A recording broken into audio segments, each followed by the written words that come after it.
नमस्कार दोस्तों, स्वागत है आपका मिशन यूपीएससी में। पिछले लेक्चर में हमने पार्लियामेंट्री सिस्टम को कंप्लीट करा था और आज हम शुरू करेंगे फेडरल सिस्टम। यूनिटरी और फेडरल सिस्टम में डिफरेंस क्या है, इस चैप्टर में हम वो बात करेंगे।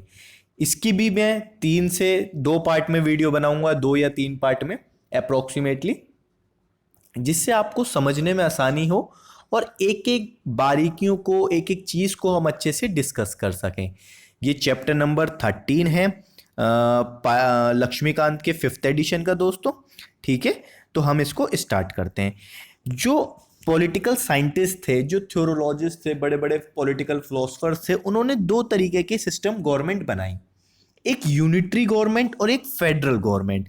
यूनिटरी बेसिस पे गवर्नमेंट और एक फेडरल बेसिस पे गवर्नमेंट। अब यूनिटरी किसे कहेंगे और फेडरल किसे कहेंगे, समझिएगा ध्यान से। जैसा रिलेशन होगा स्टेट के साथ, उसके बेस पे कहेंगे कि ये यूनिटरी है और ये फेडरल गवर्नमेंट है। जैसा उसका रीजनल गवर्नमेंट जो है, उसकी स्टेट्स गवर्नमेंट जो है, उसके साथ जैसे उसके संबंध होंगे, उससे हम पता लगा पाएंगे कि ये गवर्नमेंट यूनिटरी है या ये गवर्नमेंट फेडरल है। तो यूनिटरी गवर्नमेंट जो होती है, उसमें सारी पावर एक सेंटर पे वेस्टेड होती हैं, सारी पावर नेशनल गवर्नमेंट पे वेस्टेड होती हैं।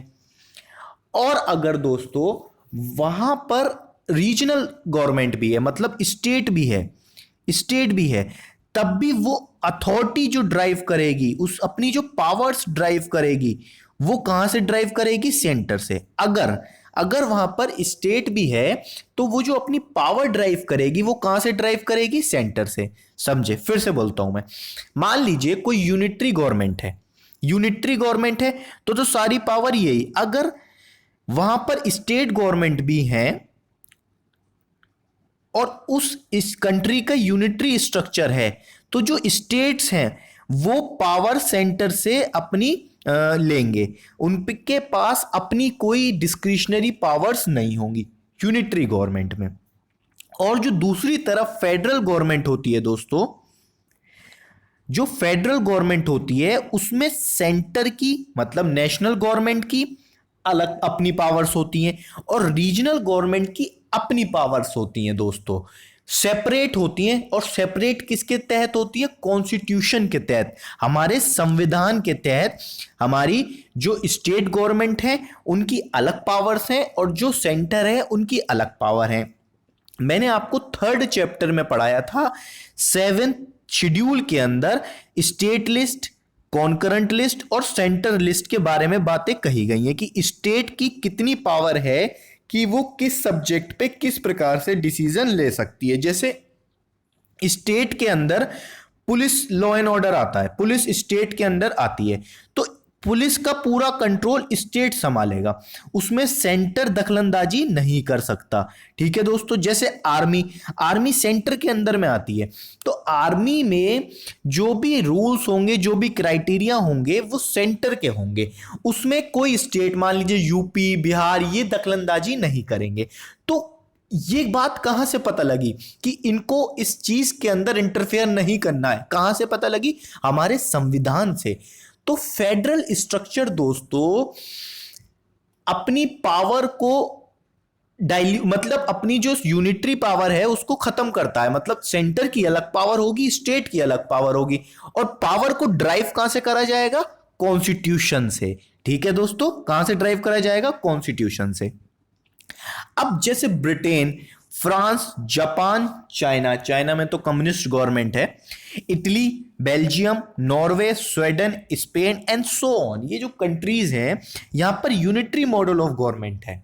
यूनिटरी, मैंने आपको बताया यूनिटरी किसे कहते हैं, कि सारी जो पावर है वो वेस्टेड है एक बंदे पे, मतलब जो उनका पावर सेंटर है वहां पावर डाइवर्ट नहीं है, डाइल्यूट नहीं है नीचे तक, जिसे कहते हैं डिसइंटीग्रेट नहीं है।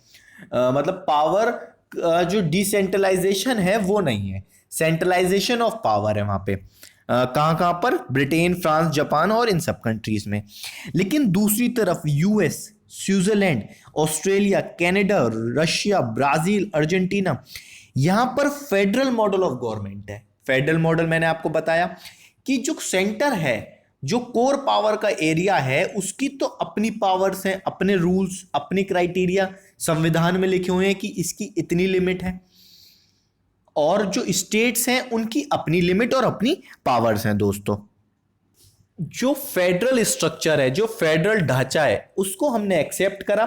स्पेशली जो कनाडा का फेडरल स्ट्रक्चर है उसको हमने एक्सेप्ट कर रखा है। और जो फेडरल मॉडल है उसमें जो फेडरल गवर्नमेंट होती है, जो नेशनल गवर्नमेंट होती है, जैसे कि हमारी जो दिल्ली में सरकार बैठी हुई है उसको हम फेडरल गवर्नमेंट कह सकते हैं, सेंट्रल गवर्नमेंट कह सकते हैं, और यूनियन गवर्नमेंट का भी नाम हम उसको देते हैं।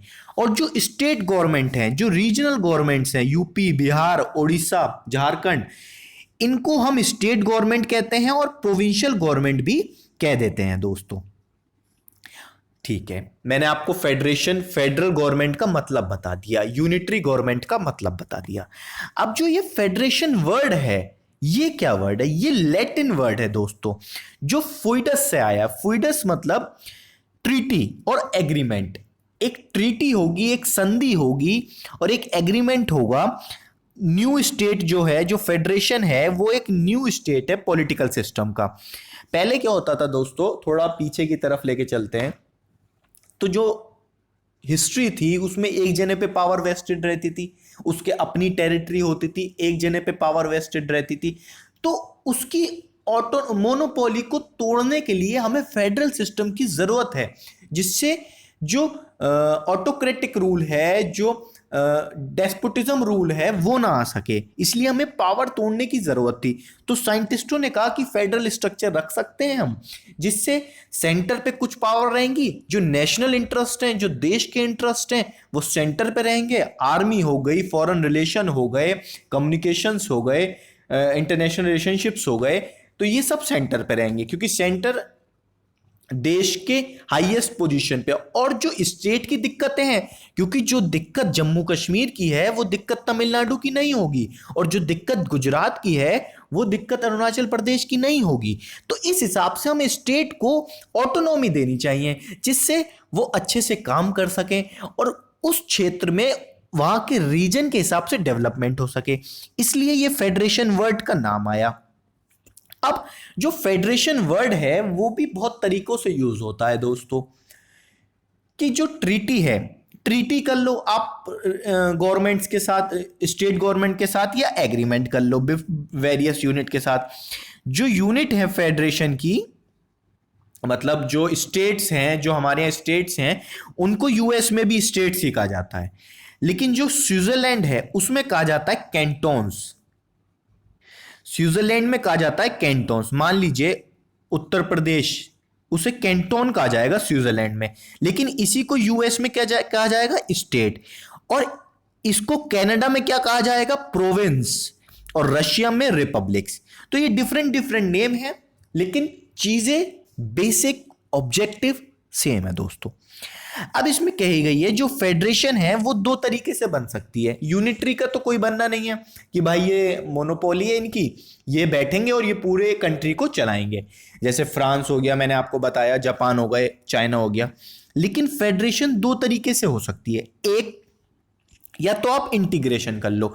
इंटीग्रेशन कैसे दोस्तों, कि मान लीजिए ये 5 स्टेट्स हैं, 1 2 3 4 5, आप इन सबको जोड़ के एक बना दो, ये हो गया इंटीग्रेशन। एक कंट्री बना दो और इन स्टेट्स को अपनी पावर्स दे दो, लेकिन कंट्री एक होगी, ये तो हो गया इंटीग्रेशन।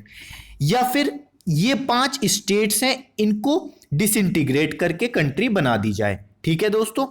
तो जो इंटीग्रेशन वाली पॉलिसी है दोस्तों, फर्स्ट केस जो है इंटीग्रेशन वाला, वो यूएसए में है।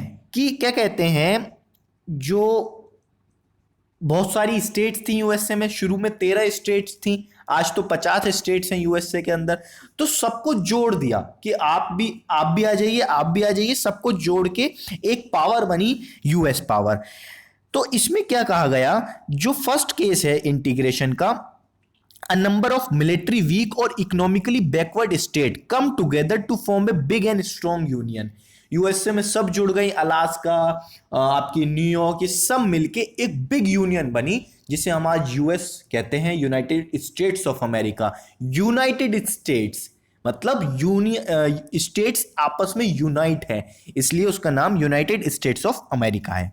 सेकंड केस जो है डिसइंटीग्रेशन का, इसमें यह कहा गया है कि एक बिग यूनिटरी स्टेट है, मतलब बहुत ताकतवर यूनिटरी स्टेट है, उसको तोड़ दो, ठीक है, और जो टूटी स्टेट्स हों उनको अपनी अपनी ऑटोनॉमी दे देनी चाहिए, जैसे कनाडा कि जैसे एक बहुत ताकतवर स्टेट्स है, मान लीजिए कनाडा।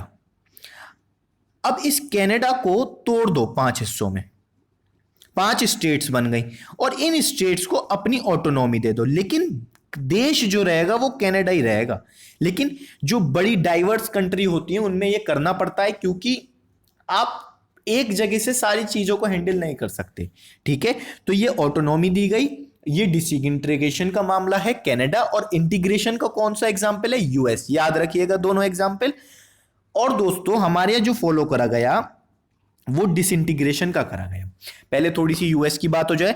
जो यूएस थी वो फर्स्ट और ओल्डेस्ट फेडरेशन है इन द वर्ल्ड, और ओल्डेस्ट डेमोक्रेसी है वर्ल्ड के अंदर यूएस, ठीक है। और लार्जेस्ट डेमोक्रेसी जो है वो है इंडिया।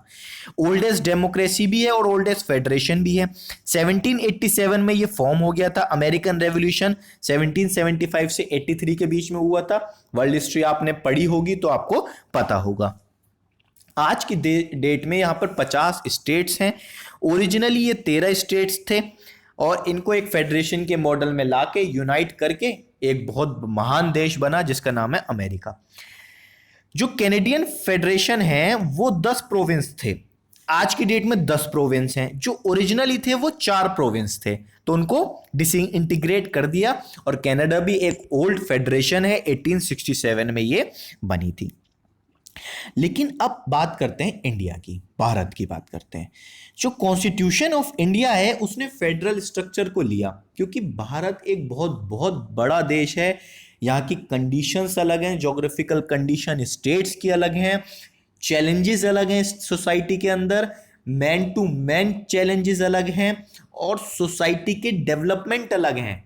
एक स्टेट के अंदर रीजन में डेवलपमेंट की चैलेंजेस अलग है। तो इस वजह से हमें फेडरल गवर्नमेंट लेनी पड़ी, फेडरल गवर्नमेंट कंट्री के अंदर। और यही फ्रेमर्स ने क्यों लिया फेडरल गवर्नमेंट, इसके 2 कारण ये बताए कि the large size of the country, 135 crore की आबादी का देश, ठीक है, आप समझ सकते हैं। और साइज देख रहे हैं आप कितना बड़ा इंडिया का। तो इस वजह से हमको फेडरल सिस्टम लेना पड़ेगा। सिर्फ दिल्ली में बैठ के हम सब चीजों को संचालित नहीं कर सकते। सोशियो कल्चर डाइवर्सिटी, मैंने आपको बताया यूनिटी इन डाइवर्सिटी भारत का ये मूल मंत्र है कि यहाँ यूनिटी है। इतनी डाइवर्सिफिकेशन होने के बाद भी, कश्मीर से कन्याकुमारी तक लेके और गुजरात से लेके अरुणाचल प्रदेश तक, कल्चर ही कल्चर चेंज हो जाता है। पूरे कल्चर चेंज हो जाते हैं, फेस्टिवल्स चेंज हो जाते हैं, और एक एक फेस्टिवल के बहुत सारे नाम हैं। तो ये एक बहुत महानता वाली बात है, एक प्राउड वाली बात है इंडियंस के लिए, हिंदुस्तानी के लिए, कि इतनी डाइवर्सिफिकेशन के बाद भी हम एक हैं, यूनिटी। और हम उतनी तेजी से आगे बढ़ रहे हैं डेवलपमेंट के प्रगति पे कि जिससे देश हमारा विश्व गुरु बनने की राह पर है। ठीक है दोस्तों, तो एक तो लार्ज साइज और एक सोशियो कल्चर डाइवर्सिटी। फ्रेमर्स को लगा कि बहुत डाइवर्स फंक्शंस हैं सोसाइटी के, तो रीजनल गवर्नमेंट्स को बिठाएंगे और उनसे दिक्कतें पूछ के वहां पे डेवलपमेंट वो लोग खुद अपनी पावर से करेंगे, और हमारी नीड पड़ेगी तो हम वहां पर भी डेवलपमेंट के लिए अपना योगदान देंगे। तो federal system not only ensure the efficient governance of the country but also reconciles national unity with regional autonomy। समझे आप इस चीज को? आपको पढ़ने के साथ साथ समझना है कि ये वर्ड्स में ताकत कितनी है। आप समझिए क्या कह रहे हैं कि ये एफिशिएंट गवर्नेंस तो देगा ही। एफिशिएंट गवर्नेंस कैसे? कि भाई ओडिशा की जो दिक्कत है, ओडिशा के लोग अच्छी बात समझ सकते हैं। अब साइमन कमीशन आया था और उसमें एक भी इंडियन नहीं था, इसी का तो विरोध था। अब आप मान लीजिए आप कश्मीर के लिए कोई कमेटी बना रहे हैं और सारे मेंबर तमिलनाडु के डाल दें, तो कैसा होगा? तो वहां के लोग ही दिक्कत समझ सकते हैं। तो एक तो गवर्नेंस अच्छी होगी, दूसरा एक नेशनल यूनिटी बढ़ेगी।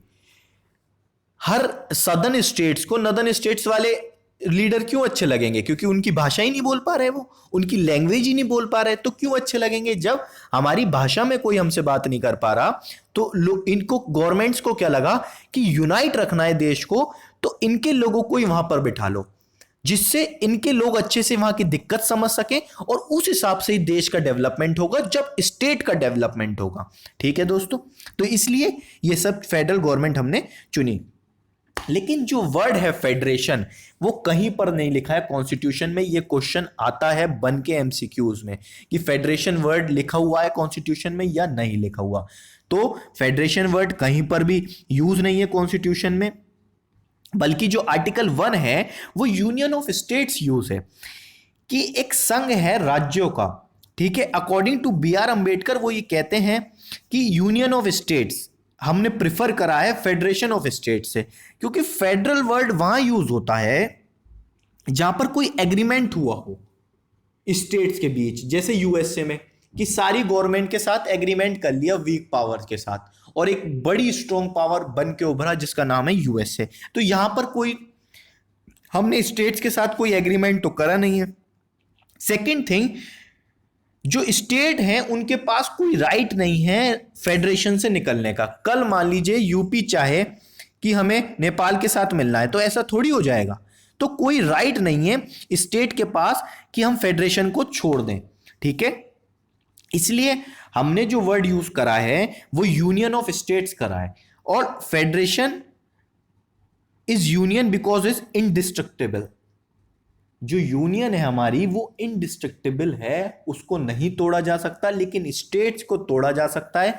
मैंने यूनियन एंड इट्स टेरिटरी वाले चैप्टर में आपको बहुत अच्छे से इसका मतलब बताया था कि स्टेट को तोड़ा जा सकता है। जैसे तेलंगाना बना, बहुत सारे स्टेट बने, बिहार बना, झारखंड बना, आपका उत्तराखंड बना, छत्तीसगढ़ बना। तो हमारी जो यूनियन है वो इनडिस्ट्रक्टेबल है, वो नहीं तोड़ी जा सकती, लेकिन स्टेट को तोड़ा जा सकता है आर्टिकल 3 और 2 के तहत दोस्तों।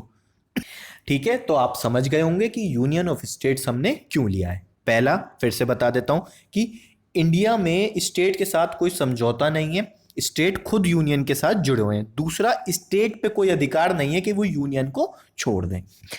अब बात करते हैं इंडियन फेडरल सिस्टम जो है, मैंने आपको बताया कि कैनेडियन मॉडल की तरह है, अमेरिकन मॉडल की तरह नहीं है, क्योंकि जो कैनेडियन मॉडल है वो फंडामेंटली डिफर है अमेरिकन मॉडल से, और बहुत स्ट्रॉन्ग सेंटर है, सेंटर को बहुत मजबूती देता है। मैं आपको बताऊंगा आगे फीचर्स जब बताऊंगा मैं इसके बारे में। तो दो वजह से हमने कैनेडियन मॉडल को एक्सेप्ट करा। एक तो इन इट्स फॉर्मेशन, डिसइंटीग्रेशन का जो फॉर्म हुई है उसकी, कि यूनियन बहुत स्ट्रांग है, उसको तोड़ा जा चुका है, तभी तो इतनी सारी स्टेट्स बनी हमारे यहाँ। ठीक है दोस्तों, और जो टर्म यूज होता है कनाडा में सेंटर के लिए वो यूनियन होता है, हमारे में भी यूनियन गवर्नमेंट होता है। और इसकी सेंट्रलाइजिंग टेंडेंसी, मतलब बहुत स्ट्रॉन्ग पावर देता है यूनियन को। जो सेंटर में सरकार बैठी होती है दिल्ली में, बहुत शक्तियां हैं इन पे, बहुत पावर्स हैं। मैं आपको बताऊंगा कैसे जो फेडरल स्ट्रक्चर है 1 मिनट में यूनिटरी स्ट्रक्चर में बदल जाता है, उसकी मैं फीचर्स आपको नेक्स्ट लेक्चर में बताऊंगा। तो इस वजह से हमने कैनेडियन मॉडल को एक्सेप्ट करा। पहला कि यूनियन वर्ड यूज होता है, दूसरा डिसइंटीग्रेशन वाला मेथड यूज होता है, तीसरा कि सेंट्रलाइजिंग टेंडेंसी, कि जो मेन गवर्नमेंट है, सरकार है सेंटर में जो बैठी हुई है, जो देश की पूरी बात करती है, हर एक राज्य से यहाँ पे लोग चुन के आते हैं, उनको बहुत पावर दी हुई है। ठीक है दोस्तों, अब मैं आपको एक फेडरल गवर्नमेंट और यूनिटरी गवर्नमेंट के बीच में फीचर्स कंपेयर करवा देता हूं। ठीक है दोस्तों, जो फेडरल गवर्नमेंट है वो डुअल गवर्नमेंट है, दैट इज नेशनल गवर्नमेंट भी होगी और रीजनल गवर्नमेंट भी होगी वहां पे।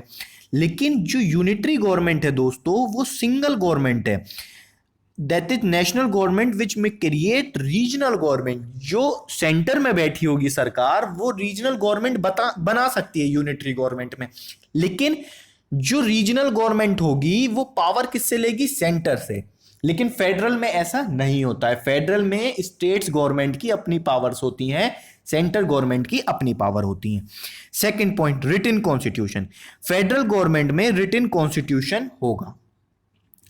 और उसमें हो भी सकता है रिटन कॉन्स्टिट्यूशन, नहीं भी हो सकता यूनिटरी गवर्नमेंट में। ये फेडरल के हैं, ये यूनिटरी के हैं। ठीक है दोस्तों, तो यूनिटरी गवर्नमेंट में हो भी सकता है और नहीं भी हो सकता। तीसरा, division of power between national and the regional government. अब फेडरल तभी तो कहा जाएगा जब सरकारों को अपनी शक्ति मिलेगी, सरकारों को अपने दायित्व मिलेंगे, तभी तो उसको फेडरल कहा जाएगा। तो फेडरल गवर्नमेंट में डिवीजन होता है पावर का, नेशनल में और रीजनल में। लेकिन यूनिटरी में कोई डिवीजन नहीं होता, सारी पावर नेशनल गवर्नमेंट पे वेस्टेड होती है। Fourth point, supremacy of the constitution. बहुत इंपॉर्टेंट पॉइंट है कि संविधान सुप्रीम होगा, कोई सेंटर या कोई और सुप्रीम नहीं होगा। जो चीज चलेगी वो संविधान से चलेगी, स्टेट गवर्नमेंट में भी और सेंट्रल गवर्नमेंट में भी। लेकिन वहां पे कॉन्स्टिट्यूशन सुप्रीम हो भी सकता है यूनिटरी में और नहीं भी हो सकता। ठीक है दोस्तों, रिजिड कॉन्स्टिट्यूशन। रिजिड मतलब मैं आपको बहुत अच्छे से एक्सप्लेन करूंगा नेक्स्ट लेक्चर में जब फीचर्स बताऊंगा कि रिजिड कॉन्स्टिट्यूशन होना चाहिए। ये नहीं कि सेंटर के मर्जी चले और उसको चेंज कर दे, ऐसा नहीं होना चाहिए, रिजिड होना चाहिए। लेकिन यूनिटरी में रिजिड हो भी सकता है और फ्लेक्सिबल भी हो सकता है। ठीक है दोस्तों। 6 पॉइंट, इंडिपेंडेंट जुडिशरी। दोस्तों इंडिपेंडेंट जुडिशरी, अब मान लीजिए सेंटर मनमाही करता है तो कौन रोल प्ले करेगा? जुडिशरी। अगर जुडिशरी इंडिपेंडेंट नहीं होगी तो स्टेट्स की तो कोई पावर का मतलब ही नहीं हुआ, तो जुडिशरी को इंडिपेंडेंट रहना चाहिए। तो ये बात यूनिटरी फेडरल में करी गई है। लेकिन यूनिटरी में जुडिशरी इंडिपेंडेंट हो भी सकती है और नहीं भी हो सकती। By cameral legislature, by cameral मतलब विधानसभा भी होगी, विधान परिषद भी होगा और आपका राज्यसभा भी होगी, लोकसभा भी होगा, बाई कैमरल लेजिस्लेचर।